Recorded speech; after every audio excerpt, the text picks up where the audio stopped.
We have next Dr. Joanne Nicholson, a clinical and research psychologist working in partnership with individuals and families living with mental health conditions and substance use disorders. She joins us today as a co-chair of the Data, Research, and Accountability Work Group of the National Maternal Mental Health Task Force. So, Dr. Nicholson.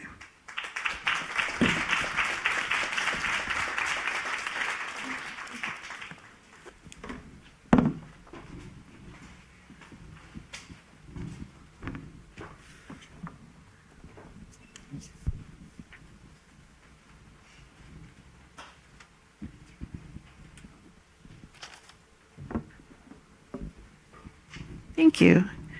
It's a good thing I have my sneakers on today because we're going to be rushing through some things this morning.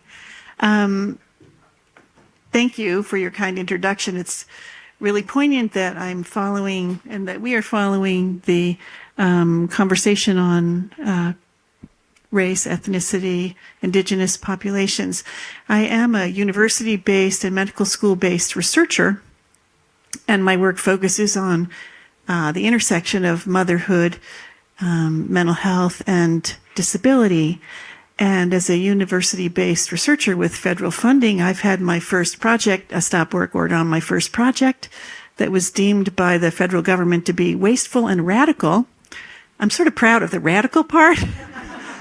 The wasteful part doesn't turn me on much, but we've also been given a list of words that we're meant to not use or to revise in our federal applications. These include birthing people, marginalized, underserved, inequities, disparities, and it's really incumbent upon us as researchers partnering with policymakers and providers and patients to think about how we're going to continue to do the work when we're not allowed to use the word disparities or inequities. So it's with that challenge to us all that I want to move forward and introduce our panel members. We're so lucky today to have a distinguished panel with people who represent innovation in data, resources, and recommendations as we move forward. So I'd like to start with a brief introduction. Go ahead, Stacey. Sure. And I apologize for my voice. I wish I could say I was screaming at the top of my lungs at an Usher concert. I was not. I'm recovering from the flu last week, and then I presented at the Association of Maternal Child Health Programs just a couple days ago. But I am Stacey Cunningham-Penny.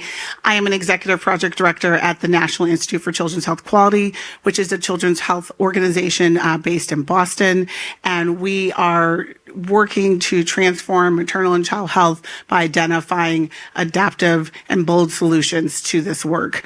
I lead two large federally funded technical assistance centers. One is the National Network of Perinatal Quality Collaboratives that provides technical assistance and support to the perinatal quality collaboratives around the country. There's 52. And the one be talking about today is the Maternal Health Action and Resource Center. And we provide technical assistance, training and capacity building assistance to support the 42 state maternal health innovation grantees as they work to advance maternal health nationally. And I'll talk a little bit more about that later. Thank you. My name is Josie Granner. I work for NCQA, which is the National Committee for Quality Assurance. So we're going to start with a little bit of alphabet soup. We love our acronyms. So NCQA develops and maintains the HEDIS data set. And so HEDIS stands for Healthcare Effectiveness Data and Information Set.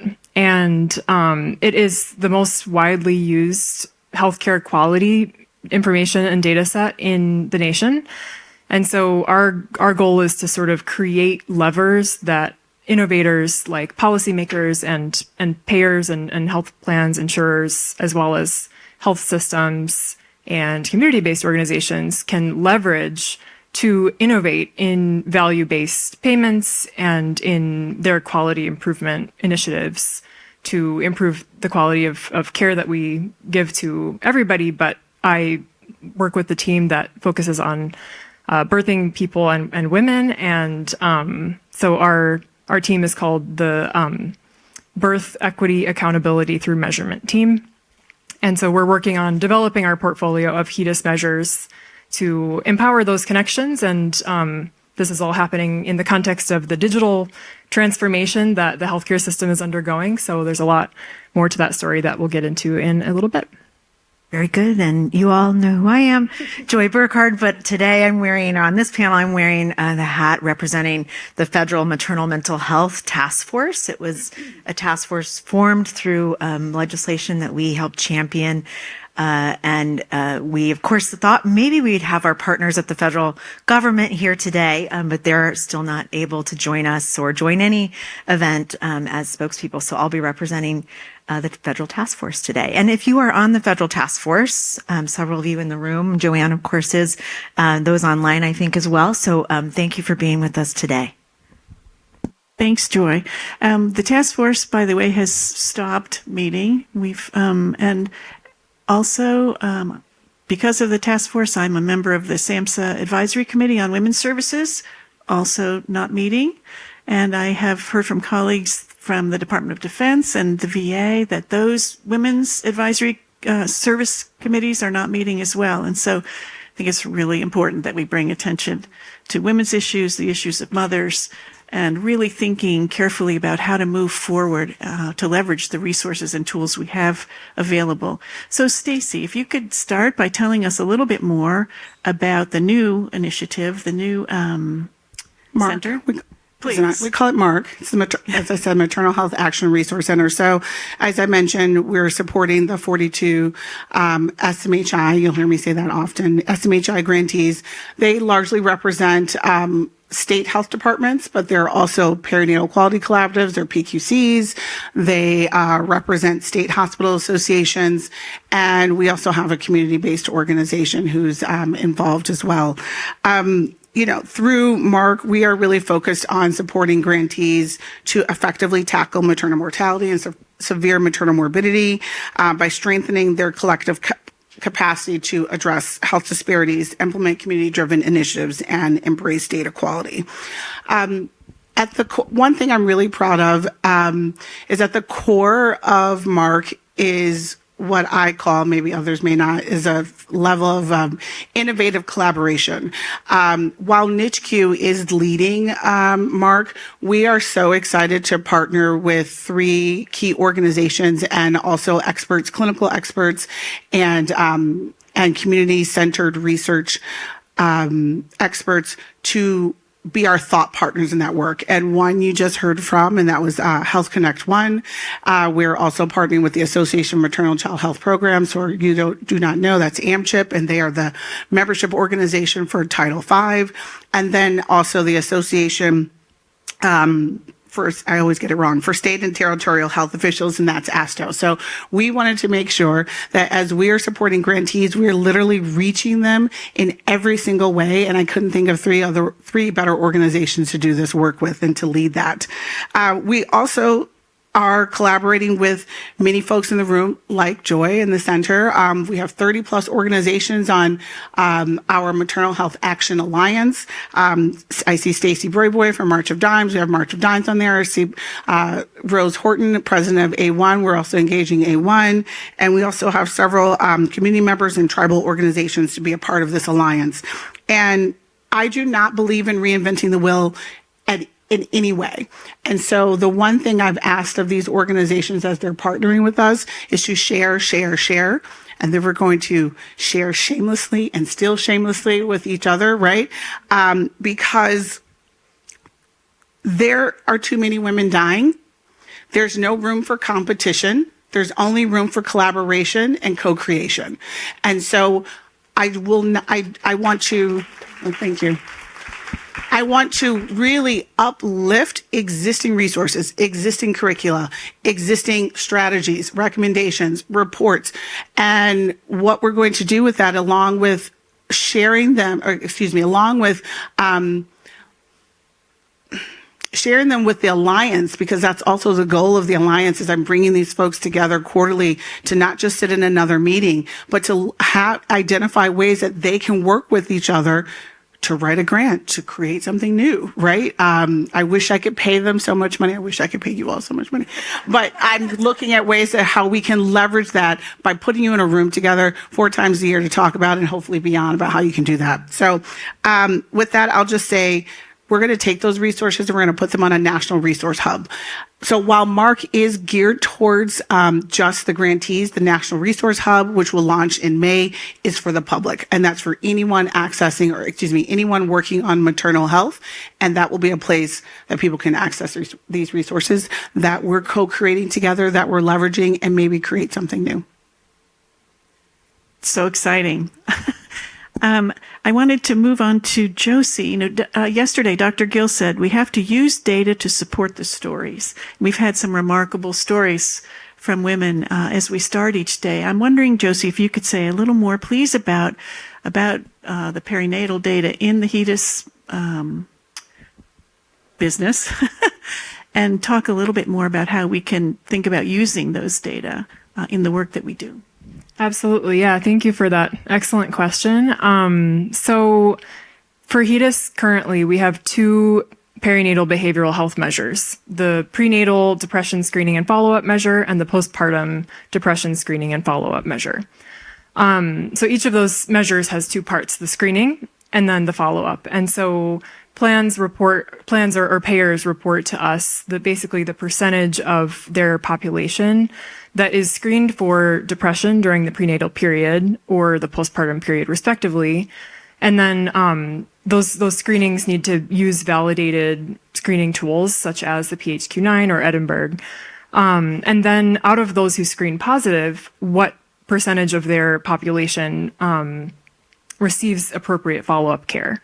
So the story that I'm telling today, the data, actually is really a part of 2 different stories. And a big theme of our work is bridging the large system informatics question with elevating the voices of community members and moms and women who are experiencing these issues, because we are mission driven. We're in it because we want to elevate those stories. We don't want people to fall through the cracks anymore.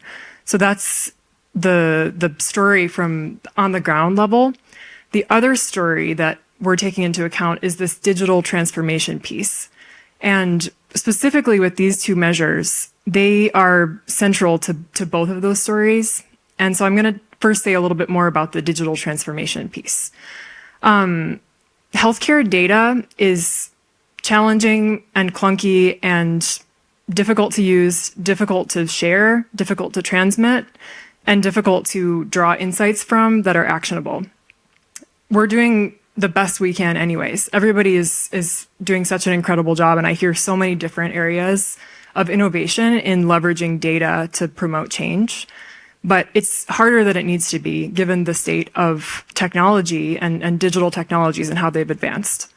So the digital transformation of healthcare, which is also promoted and supported by bipartisan policies in place, such as US CDI and FHIR reporting. So FHIR stands for, I think, Fast Interoperability Healthcare Resources, or something close to that.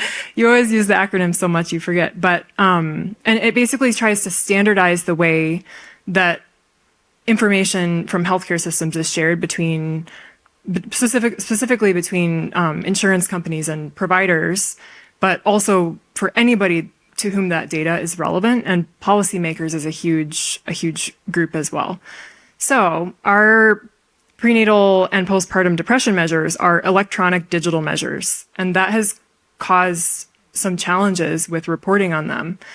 So when the measures first launched around 5 years ago, the reporting rates for commercial plans were around 40% of plans. So 40% of plans were able to report data on that, which is incredibly low. That's not usually what we see. And so the launch of these measures has to be slow to take into account those challenges with interoperability and those challenges with payers accessing clinical data. Because they not only need to know whether or not screening happened, like we heard in the mother's story this morning, they need to know what the results were of that screening. So they know if that person needs follow-up and how they need to coordinate that follow-up care. What follow-up is appropriate? So plans really payers need access to clinical data, and this has been a challenge in the healthcare field. So currently, the reporting rates for commercial plans are up to 85% of plans that are able to report this data to us. Yeah, which is incredible. So it's really, really improving. And for Medicaid, 5 years ago, the reporting rates were at 20%, and now they're at 60%. So we have a lot of room for growth, but those rates are improving a lot. And yeah, so there's still a lot more challenges I could get into, but I know I need to stop talking and let Joy go. And I'm dying to know what the actual rates are, too, not just the reporting rates. So I think we'll get to that. But thank you. This is the beginning, not the end of this conversation. So, Joy, please tell us about the task force. Yeah, I actually have a few slides up. There are several pillars of work groups. There we go. This was last year, the strategic plan from the Federal Maternal Mental Health Task Force. So a national strategic plan for maternal mental health was released in May, Maternal Mental Health Awareness Month. We'll go to the next slide here. I wanted to share that there are several areas of focus: data, research, and quality. That's the work group that Joanne co-leads. Prevention, screening, and diagnosis. I'm involved in that one, and several others in the room. Evidence-based interventions and treatment, Postpartum Support International, and others are in that group. Evidence-based community practices, some of you in the room in that group as well. And communications and community engagement are the 5 areas of focus. The prior Biden administration leadership, you can see them on the page, really championed by SAMHSA. And we will talk later. We'll keep the field abreast of where this all lands. We'll hopefully know more in about a month or so. So we mentioned already the pillars here. You can see that the work is all centering around the whole person. So recognizing the body and the mind are one, and also the dyad, the mother and baby, are one, and also substance use and mental health are connected.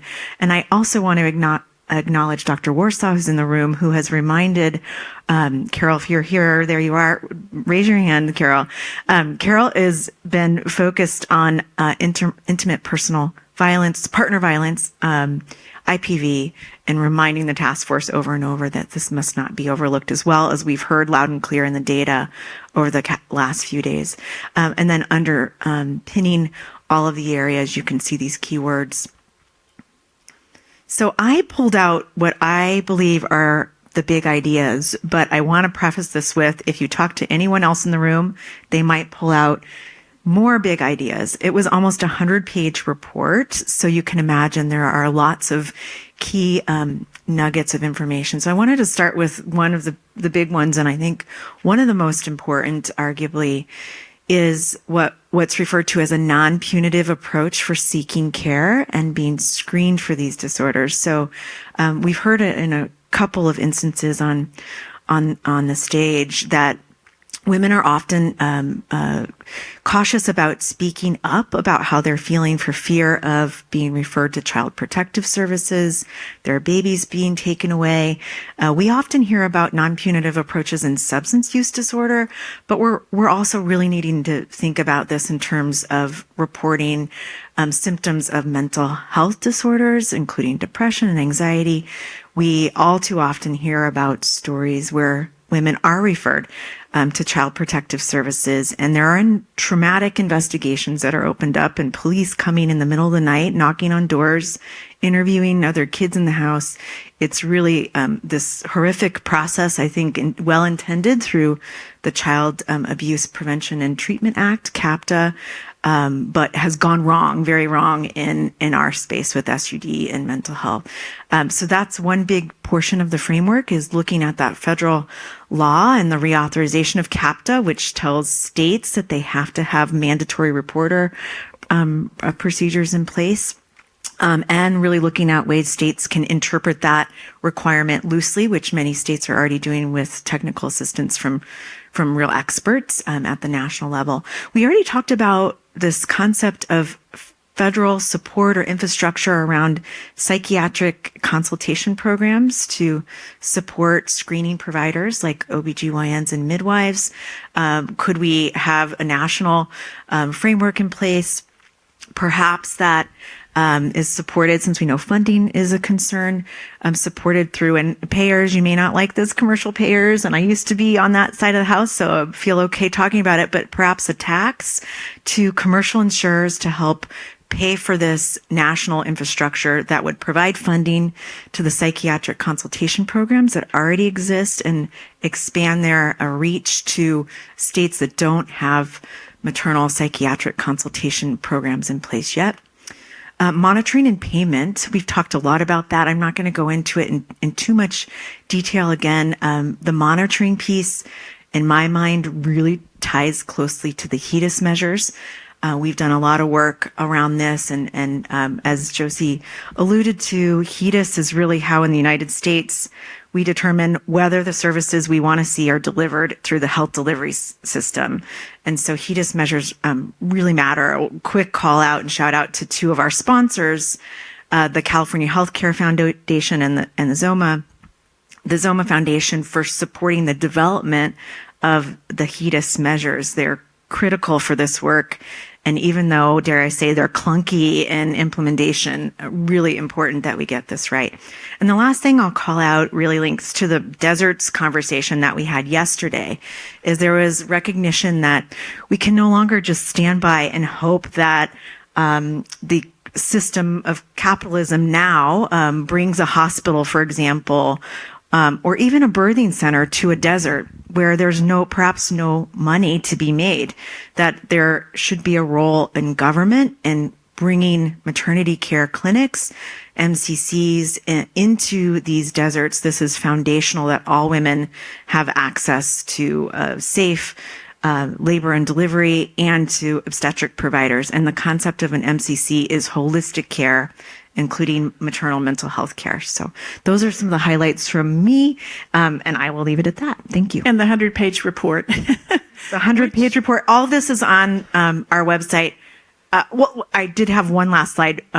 We hope to host a congressional hearing, not a briefing, but a hearing where you ask Senate leadership, for example, to unpack some of these recommendations, and then prioritize future iterations of the strategy was supposed to happen. We'll see if that happens in the current administration, and recommendations to governors and legislatures. We'll make sure that happens even through our organization, if not through a federal task force.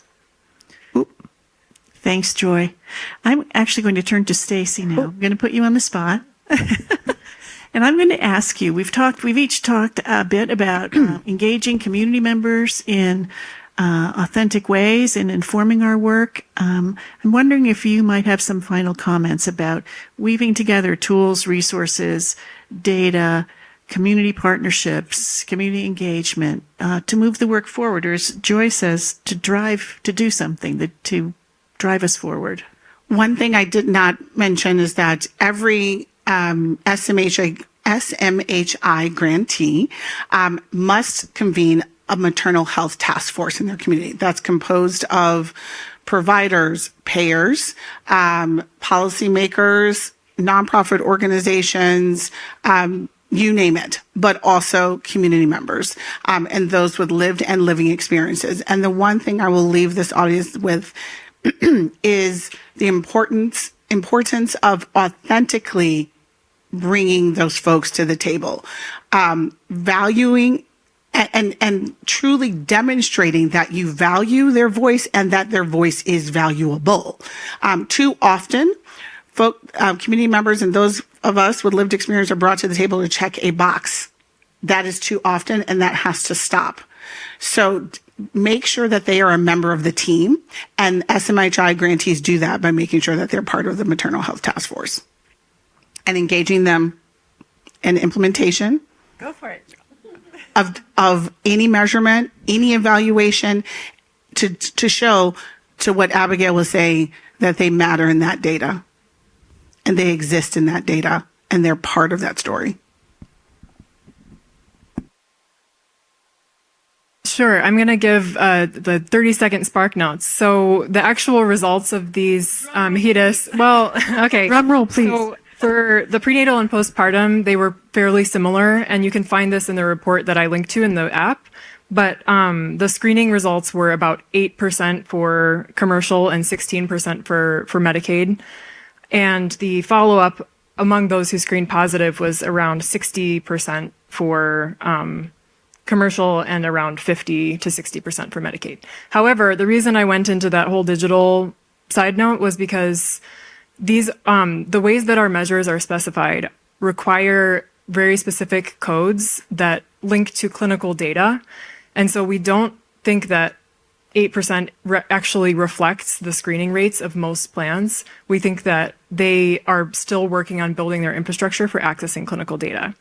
And those are increasing over time. Interoperability is increasing over time.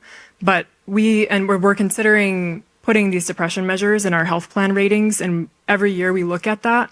And so far we've decided that we're not quite there yet. And so we're working closely with our partners, both community-based organizations, to your point. Our team is strongly comprised of members of community-based organizations and liaisons with our advisory panels and our clinical experiential advisors, as well as our research team members, but also our payer and more systems level partners too. I'll just wrap up by saying it's so important that we measure what we treasure, and we have to treasure mothers and babies. You all know that. And we'll continue to partner with NCQA and push a little bit as we have, and our national partners, of course. Joanne, thank you so much. Thank you. And thanks to the panel.